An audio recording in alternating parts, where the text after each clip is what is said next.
why do I play music? Because I can't do anything else. Everything else is boring. No, this is what I've been doing since I was 3 years old. This is why I was put here. This is all I do. You know, I live, eat, sleep music. I mean, I sound like Pollyanna or something, but I still pinch myself every day when I drive into work. I play with the best musicians in the world, and somebody pays me to make fun of them while I'm playing their songs. You know, it's just it's phenomenal. It's unbelievable, actually. Music has the power to be very strong evoker of emotions. There's nothing that can make people jump up for joy or start crying sort of spontaneously but a song. I'll crawl to my grave trying to hit a drum, you know? It's like, yeah, my last stroke, I hope that's when I die, you know? The thing that we actually do here day in and day out, where you put 5 or 6 guys together in a room and create 4 or 5 songs in 3 hours for people, I think we're the last class of guys that are going to get to do that full time and make a full-time living at it. The role of session players in popular music has changed over the years. In the 40s and 50s, everything was done by session musicians. Then as bands came in and became more popular in the 60s and 70s, they had less of a role. At the same time, we had the singer-songwriter craze in the 70s, where we would have someone like James Taylor that would put together session musicians and record around them. And music, I think, particularly in the recording of music, is ideally an inclusive. You want to share that kind of feeling, you know. So to get to do it with other people who are, you know, striving for the same thing that you are at the same moment you are, that's when, you know, we all strive. Every time we sit down together, we strive for that, but sometimes it becomes magic, and that's what we all live for, I guess. Yeah. It was always a treat to work with these studio musicians. They always had great stories, and they were very good at what they did. And most of them were, you know, most of them had specialties of different styles and flavors and things like that. And so the record producer would try to find certain musicians that would fit into their style of music. As a producer, of course, hiring the studio players is very important to match the band with the artist you're doing. If I'm hiring somebody, I just look for somebody I enjoy being with and whose playing just feels good to me. And for somebody who brings things that I wouldn't expect. There's a lot of guys that are super talented in rock and roll I run into that got this attitude, like they're like, you know, they're better and bigger than anybody else, any other human being. Give me a break. This is crap, man. Everybody's equal. Everyone's the same. Just because that guy's got a little more talent, so what? So what? Everybody's got something that somebody else doesn't have. It's like the egos are left on the floor, and we're trying to do what the song wants, ideally, you know. So it's not all about anything about you or me or I should or we, you know. It's all about, well, what is this? What are we trying to do here? What are we trying to say?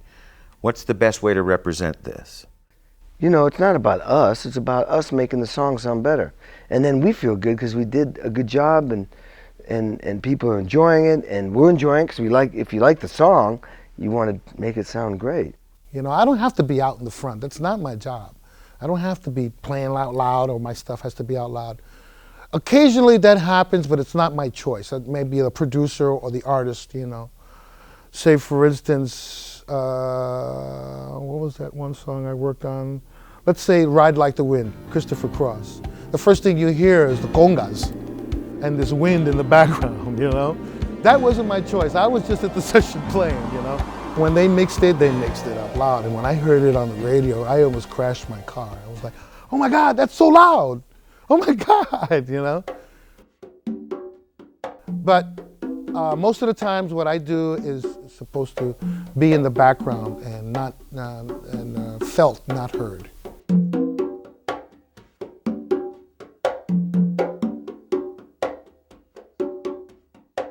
There's an interesting situation where I was recording with the with the Stones, and it was, of course, Charlie Watts is playing the drums, right?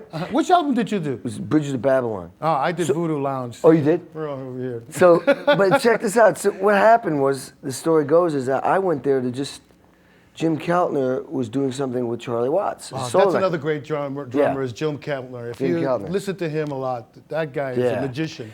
So Jim brings me in to play. No, Jim, I just went over there to say hi, and then Jim says, you got to play with me and Charlie. So me and Jim were playing percussion. All right, so the next thing you know, all of a sudden I'm recording with the Stones, okay? And Jim and I are playing percussion. This is what Mick Jagger comes up to me and goes like this. It starts with Mick Jagger playing guitar, and I'm playing just like the gourd with the beads on it with a brush. Mick Jagger comes up to me and goes, Kenny, that's a very nice part you're playing, but make sure you stay out of the way of Charlie's hi-hat. Oh. He didn't want me, because Charlie plays the hi-hat. As simple as Charlie Watts plays, it's not simple. It's not. It's extremely creative. So Mick There's a complexity within itself that's incredible. Mick was intuitive enough to know, don't let your busy part on this percussion instrument get in the way of the hi-hat. So it was the reverse thing. Right. I had to get, and in the end, they mixed me out of the mix. I was not on the record. Sometimes that happens, baby. You know, you bust your ass in there and say, well, I did okay. No, sorry, man. That was a message. Yeah. Guess what? You can play, but you will not be on the record. Ideal session is when you got great musicians, the music is great, and everybody is playing. It's special. There's a kind of a great vibe going on, and we're doing great performances collectively. It's like that $1 million experience. That's a great session. You can't wait to go back the next day, or you're bummed that it's going to end. That's a great session. As a producer, you learn the various styles that different session musicians have, and then you're able to pick the appropriate player for the type of session that you're doing. Some musicians are very stylized, but many of them over a period of time become what we call studio sausages, where they have to do every style to play well for all kinds of music. I think you have to really joyfully embrace a lot of different styles of music. I think you have to be willing to look the artist or the producer or both of them in the eye and try to figure out what it is they're going after, and then be able to try your hardest to give that to them with love in your heart, even if it's the goofiest thing anybody's ever asked you to play. The ideal session is very serendipitous. It's almost like a tarot reading or something, you know, or, you know, 52 pickup. You toss out the ingredients and then they land in this, you know, it's like reading tea leaves or something. Everybody seems to have an understanding, and they create.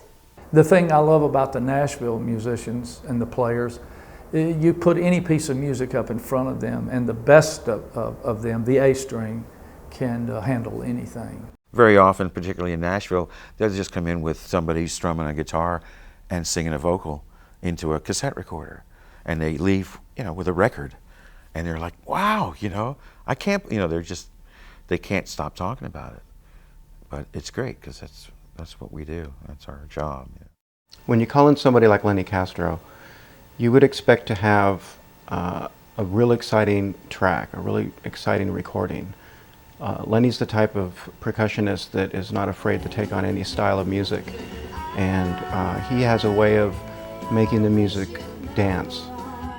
Let's start with the shaker and then let's go to the skin. And he can play so well that, you know, mostly it's within a take or two. Well, you know, usually I just listen to the song, and I'll listen down to it, and they'll either tell me, well, the producer or the artist will either tell me exactly what they want. We just want some tambourine, or we just want some shaker here. Or they'll just say, we don't know what the hell we want, but we want something. Go. So, like I said, I listen to the song, and then I'll come up with suggestions of my own and present it to them, and they say, okay, fine, let's do it.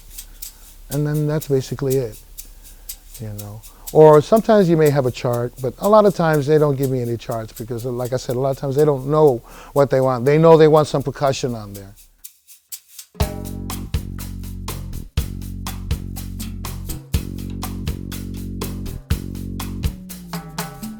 I part the blue sky and I gather clouds.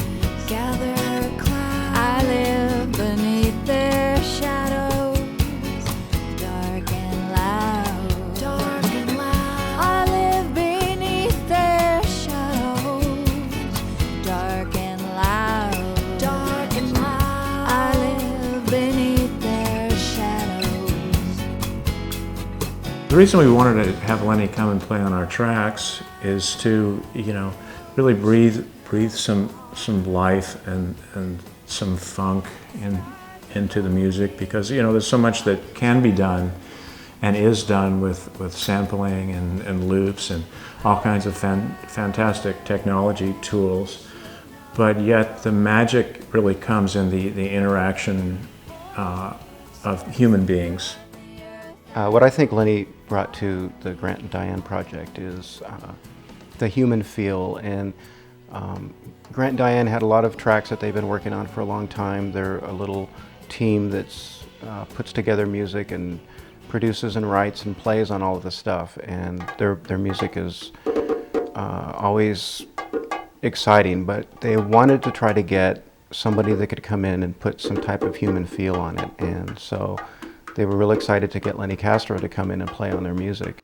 It seems peculiar to add the heartbeat after you've created the being, but it seems to work that way. It seems to be the percussive instruments, the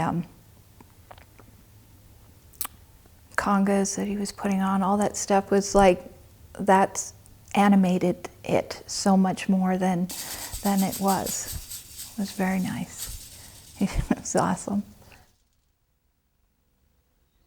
Ooh, delicious.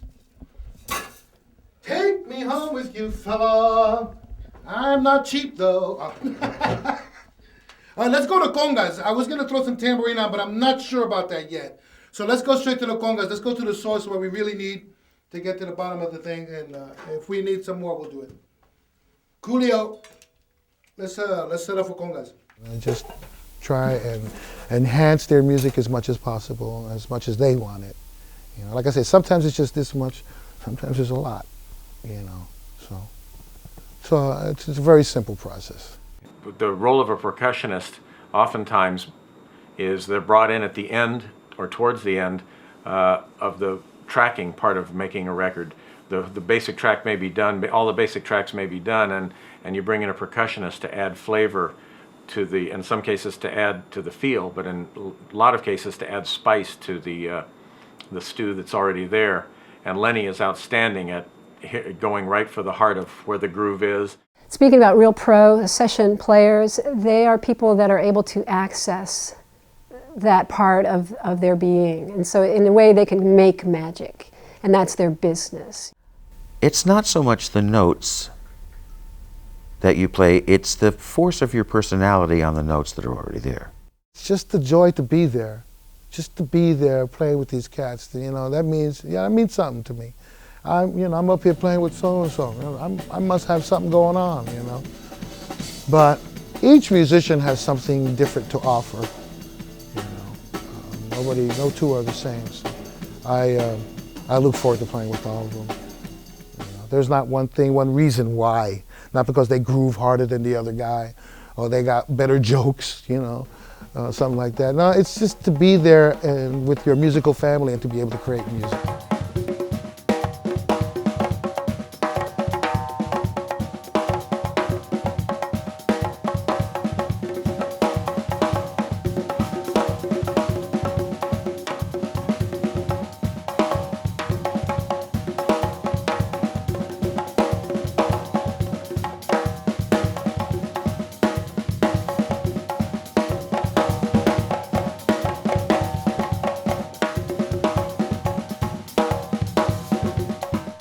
The qualities that make me want to play with other musicians is mostly the vibe. is the feel, the spirit from that person. And I can hear that with the music they're playing. There's a few negative experiences, but I forget about them, you know? I want to go to where the love and the cool thing is.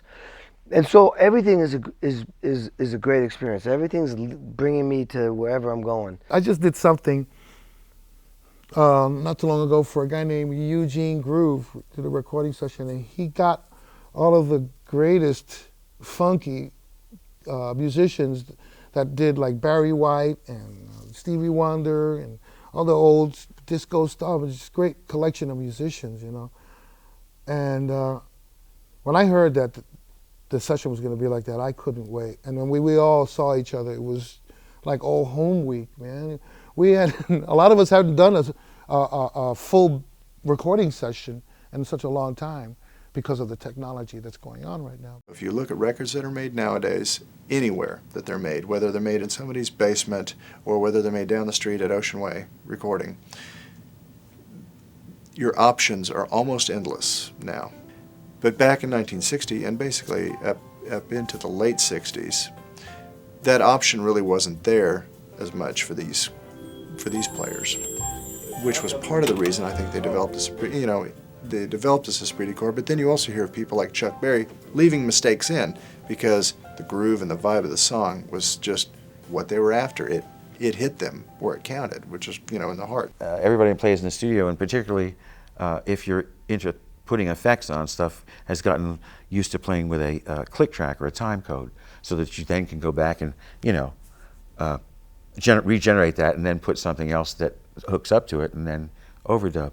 But really, I think music is much more, or should be, or can be, much more elastic, not just in tempo than that. You know, it can breathe. It's like a living thing, so why shouldn't it have pauses and, you know, lean one way or the other, or, you know. The problem to me, in some sense, with what this technology has done is it's working against the concept of performance.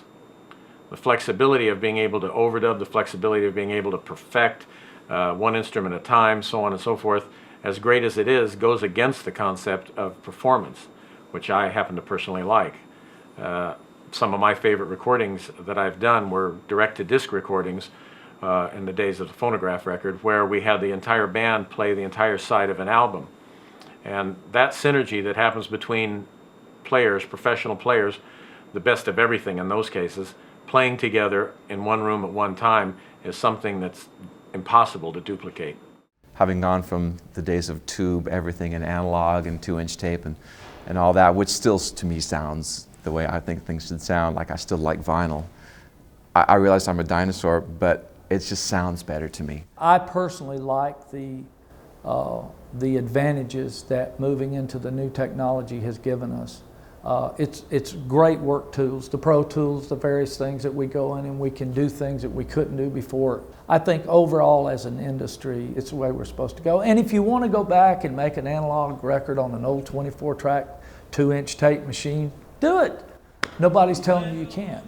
And that's what I love about music anyway, and is the freedom that hopefully every artist and musician will exercise that freedom and say, I'm going to cut the kind of record I want to, I'm going to write the kind of song I want to write, I'm going to play, sing it the way I want to do it. I think that's when you get the great music. I've seen it happen many times, you know, people, something gets invented and they forget about all the other shit. They go, oh wow, let's just use this. And it gets overused. And then people get tired of it, and then it just gets thrown to the side, and well, let's bring back the old thing, you know, bring back the real sounds. The great thing about, say, a CD workstations is that it's made, and music software is just made the availability of music making available to thousands and thousands more people than previously. The bad thing about workstations and music software is that it's made music available to thousands more people than it previously did, because half of them, bless their hearts, have no business going down that path because they don't come at it from what I would consider the side that you want to come at it from, which is the musical side, and then let the technology you know, elaborate for you and enhance your vision. It wouldn't surprise me if the next thing that you saw happen would be a bunch of absolutely focused, stunningly gifted players who have had enough of technology and they want to just show the world that they can play music. I'd like to see that happen because I think it's time. Digital age is, whew, it's really kind of a whirlwind situation, you know. And the real musicians are kind of hanging on for dear life so they don't get blown away, you know. But we're going to survive it. But, you know, the technologies should be used and not abused. The studio musician, I think, is becoming somewhat of a dying breed.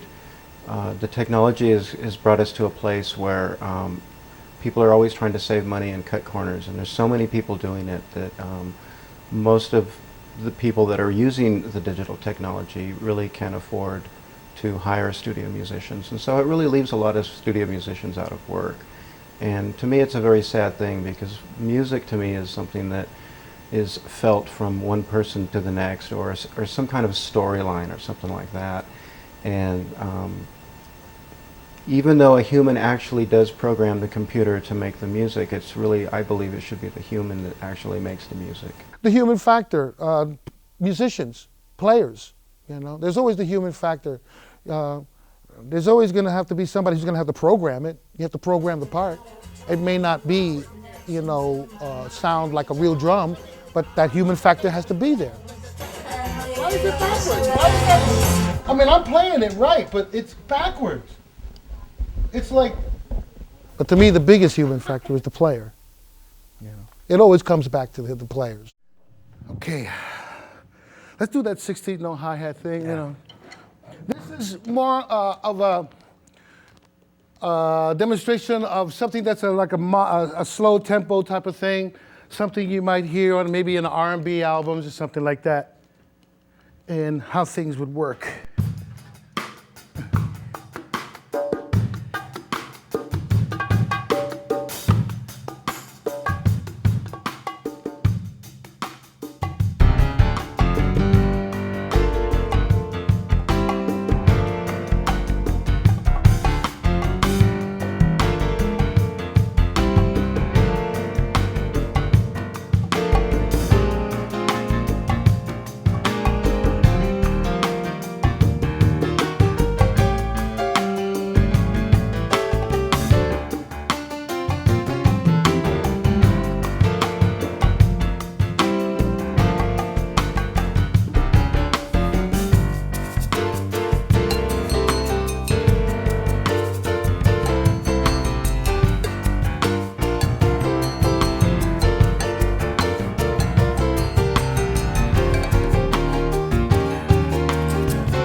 I hope there will always be an opportunity for people to play together, because I think that's where the emotion comes from.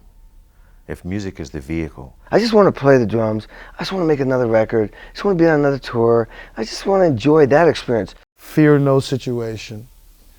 Just do, just play. That's the way I want to really remember this. The guy who just came in and did it and never complained about it and just is always about the music, you know. That's the way I want to be remembered, you know. Not how much I've done or who I've done it with, but how I've done it, with big heart, with the lion's heart at all times.